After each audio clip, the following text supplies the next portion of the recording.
आज हम बात करेंगे एक ऐसे आदमी की जो खुलेआम धमकी देता था।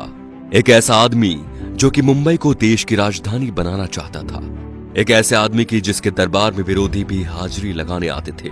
इनका नाम था बाला साहेब ठाकरे। चांदी के सिंहासन पर बैठने के शौकीन बाल ठाकरे खुलेआम धमकी देते थे।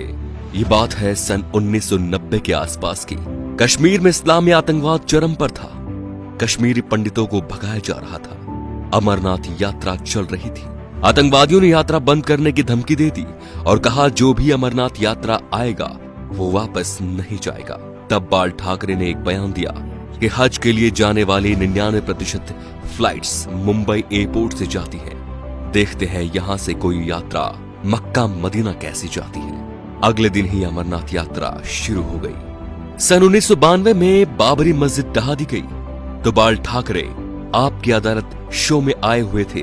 जब उनसे कहा गया कि सुना है ये काम शिव सैनिकों ने किया है, तो वे बोले यदि ये काम शिव सैनिकों ने किया है तो ये गर्व की बात है।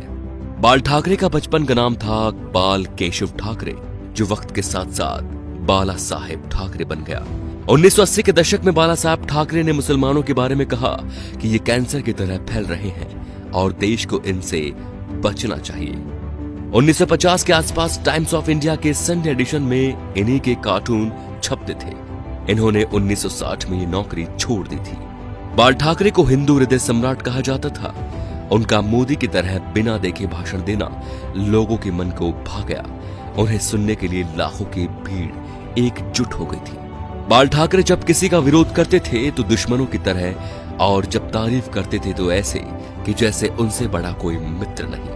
19 जून 1966 को बाल ठाकरे ने शिवाजी पार्क में नारियल फोड़कर अपने दोस्तों के साथ पार्टी बनाई, शिवसेना, जो आज भी चल रही है। बाल ठाकरे की एक खास बात थी कि वो कभी किसी से मिलने नहीं गए। बड़े बड़े बॉलीवुड एक्टर बियर पीने और उनसे मिलने उनके घर आते थे, जैसे नरेंद्र मोदी, माइकल जैक्सन। बाल ठाकरे के कुछ स्पेशल शौक थे, सिगार, व्हाइट वाइन एक्सेट्रा। ज्यादातर लोग फोटो या इंटरव्यू में उनके हाथ में पाइप या सिगार होती थी। 1999 में बाल ठाकरे पर 6 साल तक वोट डालने और चुनाव लड़ने पर बैन लगा था, लेकिन बाल ठाकरे ने अपने जीवन में कभी चुनाव नहीं लड़ा। अपनी मौत से 2 महीने पहले ठाकरे का एक बयान आया कि आर्मी मेरे हवाले कर दो, मैं देश को 1 महीने में ठीक कर दूंगा। 17 नवंबर 1912 बाल ठाकरे का निधन हो गया। इस दिन मुंबई बंद था। अंतिम यात्रा में 5 लाख लोग शामिल हुए।